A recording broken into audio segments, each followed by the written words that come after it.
வணக்கம். என் பெயர் நவீன் ராஜா.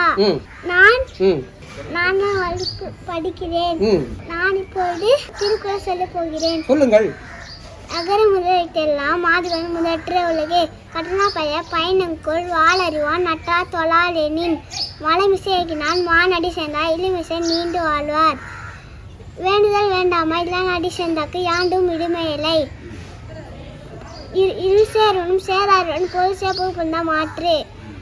ஒருவா 5 டன் பொய்தீர் ஒழுக்க நெறி நின்றால் நீண்டு வாழ்வார். தனக்கோமே இல்லாதான் தா சேர்ந்தா கல்லா மனக்கவலை மாற்றம் அரிது. அறவாயில் அந்தரன் தா சேர்ந்தா அல்லா பிறவாயில் நீந்தல் அரிது. துப்பாக்கு துப்பாய துப்பாக்கி துப்பாருக்கு துப்பாய தூவுமலை. கற்க கசடர கற்கவாய கற்று நிற்காதற்கு தக. தேங்க்யூ. நன்றி. அருமையா சொல்லியிருக்க. நவீன் ராஜா அவர்களுக்கு வாழ்த்துக்களை தெரிவித்துள்ளேன்.